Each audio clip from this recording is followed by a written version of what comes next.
I'd open up here today. I'm thrilled to be here. The SEC spring meetings from afar, I think, captivates college sports. All eyes seem to be pointed here in Destin, Florida, and to be a part of it, especially at a great place like the University of Texas. I'm both honored and thrilled to be here and excited to talk about Texas basketball. For Lucinda and for Dalen, how important was it just for them to be able to come in? Because you mentioned that you're not coaching the team, so for you to have a style and a way of doing things, how important is it to have those guys to maybe help the other guys who've been here or coming here to know how you operate? Well, it goes to the word that everybody talks about in today's college sports model, and that's retention. We're all looking for ways to keep our best players, to have key contributors and winning players go from one season to the next. It's how things always have been. If you look at pro sports, the value of keeping your best players with you for long periods of time, because it's not only their consistency in their own performance, but it's their ability to impact others, to teach them, to coach them, to kind of show the way to those that are new. And Lucina and Dalen have a unique opportunity because they've been with us in Dalen's case for multiple years, in Lucina's case this past year. But they know how we travel, how we practice. They know terminology. They know people. They know our strength coach. They know who I am. And I do think that they'll be very helpful in bridging that gap that just is there when you're a new coach at a new place with the other players.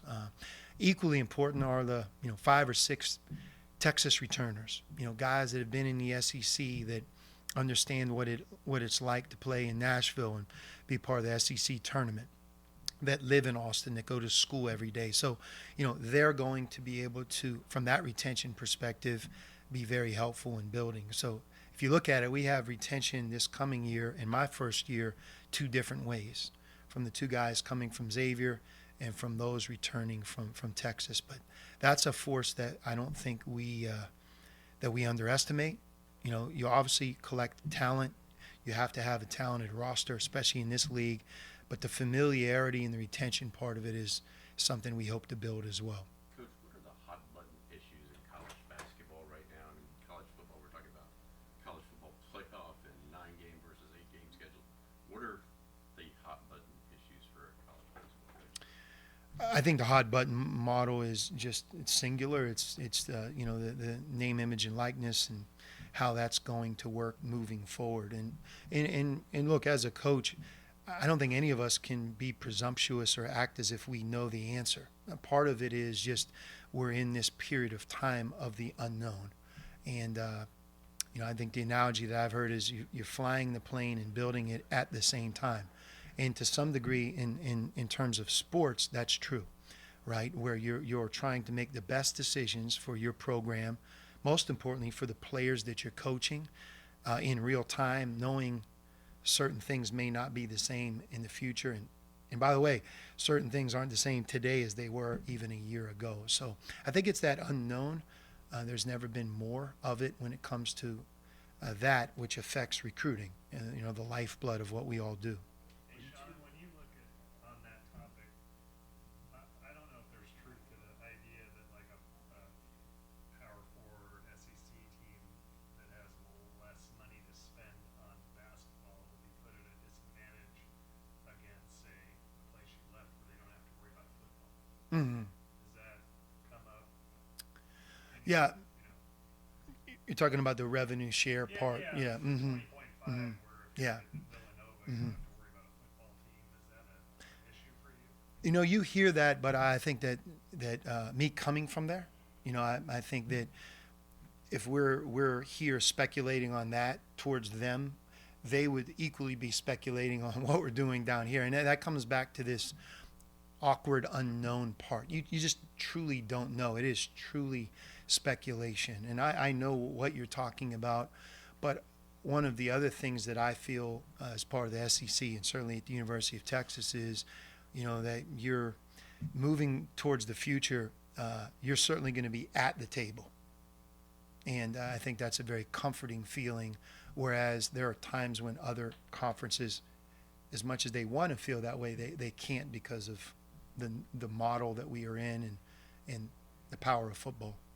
Both A&M, both A&M and Texas, new head coaches.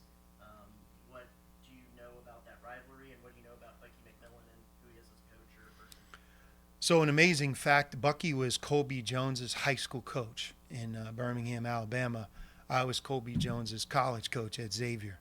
And Colby Jones, if you don't know him, he got drafted in the early second round. He's currently an NBA player, most recently with the Washington Wizards, an amazing kid, and connected to somehow the University of Texas and Texas A&M's basketball coaches. I think if you bet on that about 4 years ago, there would be a lot of people that would take the bet that that wouldn't be the case. So that's really my familiarity, and also I know he had great success at Samford. Coach, 4 years ago, the SEC basketball was not where it is Mm. today. What made this so attractive to you coming to Texas and the SEC? Well, it's two parts. I think the first part that's attractive is, in I think for any coach, is to be a part of the University of Texas. I mean, there aren't many places that combine the forces that we have on our side. The city of Austin, I think that it gets known around the country as like this really cool, great college town. I've never heard a bad word. It's a great place to live, a great food scene, live music, great college town. And you get to Austin, you're like, oh my goodness, like it's one of the top 10 largest cities in our country. Like, it's way more than a college town. It's a thriving city. It's the fastest growing city in America. And then, you look at our campus, start with the university itself. I think the statistic that is in play right now is 90,000 applicants a year. They accept less than 9,000. There are many universities that can say that, and yet the backdrop of Austin with University of Texas, and now you put the SEC in play, which it just means more is a great slogan. We've all seen it from the outside if you're not a part of the SEC, but it does. You feel that when you turn the TV on, when you watch a college football and this year a college basketball game, you sense that college sports is just incredibly important in this footprint. So that, and then the other part of Texas is the Moody Center and our practice facility. It's 2.5, 3 years old. There are very few places that have that type of new facility, and that's a great combination that I just named right there in a row. So it's a decision that, although for me, Xavier, it's not like I wanted to leave there. It's a great place in its own right. It's just if you really want to be the best or try to win at the highest level, I think the future of college sports is right here. To dovetail on that, Sean, getting 14 teams in a 16-team league is probably going to be an anomaly. That's not. I don't think that's a norm. But how sustainable is double-digit bids plus for the SEC as you look at the landscape and where college basketball is going? Yeah, that's a great question. It hits home with me because remember at Xavier, we played in the first four against Texas, right? So I guess they would have been towards the end of that 14 and, playing that game and how that game felt as a team that had a lot of pride in being in the Big East and playing a national schedule. You really sensed through that game the incredible depth of the SEC. One thing that's definitely going to change, and I don't think it's talked a lot about in basketball, is the no COVID year. In our case, we had a number of players in my 3 years at Xavier that were exercising their fifth year. It's a year that doesn't exist right now. So even this spring, as wild as everybody looked at the portal as being, there was about 25% of the pie missing. Zach Freemantle, who became our best player, if he were in this present day, he would not be eligible to be on the team next year. His year didn't exist. So I think just that alone, taking that one layer of talent where you can convince an all SEC player to return for a fifth year, and now that that's not in play, I don't think our league will remain as old. So I think just with that alone, I don't know if 14 of 16, I hope, but I could certainly see the effect of that moving forward. Even in the Final Four, when you looked closely at Auburn and Florida, two remarkable rosters, part of their greatness was that they had this gift of a blend of talent, but their older players, they were a big part of their success. Who do you think that impacts? That's a really interesting Yes. That would be my point there. Hmm. Coach, can you talk about maybe re-recruiting some of the guys that maybe you're recruiting when you're at Xavier now, and then of course now establishing new relationships with guys that you're trying to hit the ground running with and going and see. Yeah, the re-recruiting for me, or just the recruiting, is how I would put it, is just you show up and this is your first team meeting and you're looking at, the players that can come back and be a part of our Texas roster, this coming year. You really don't know them, they know you. I do think one thing that was very helpful for me is they just finished competing against the team that I coached, our team. So, part of a young person's questioning at the beginning is like style of play. They had a good sense. Whether they liked it or not, they had a feel through scouting and through playing that game of how we play, the pace we play at, how it felt. So I was able to describe our style really through that, and it just happened as well. So that's the uniqueness of, Xavier and Texas playing so late in the season. So that was part of it that was helpful. But I thought, the number one thing that we tried to establish is that we would love to have the returning players back, that we're going to put together a program that they would want to be a part of, and a winning program where we could grow and build what's already in place. So I'm thrilled about a lot of things moving forward and excited, but the returning Texas players is at the top of that list. I'm excited to coach them. Can you, got time for one last one? Can you talk about your decision to retain Chris Ogden?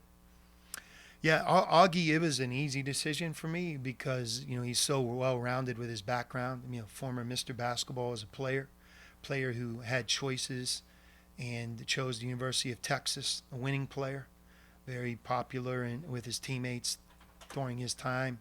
And then he became a coach for Coach Barnes and had a long period of time both at Texas, Tennessee. Went with Chris Beard, who I respect a great deal as a coach. So he knows the game, became a head coach. Think about that power right there. Just ran his own program for a period of time, and he did it in the state of Texas. So to have him in today's world as a general manager, talking to the people, knowing the community in Austin, it became an easy decision. And he's been so instrumental and also very helpful to our entire staff and program moving forward here over these, I guess, first 2 months plus. Is he a good recruiter these days, Chris?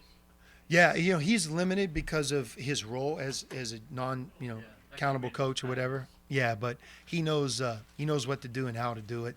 He's very experienced and seasoned. Yeah, for sure. His son's pretty good too, huh? I don't think I can even comment. Yeah, good setup, but I'm good. Just real quick, from a high school recruiting perspective as well, how has that been for you guys as far as just, I guess, even re-recruiting some of the kids Mhm. that you before, and then even some of the top kids in Texas that you're trying to get?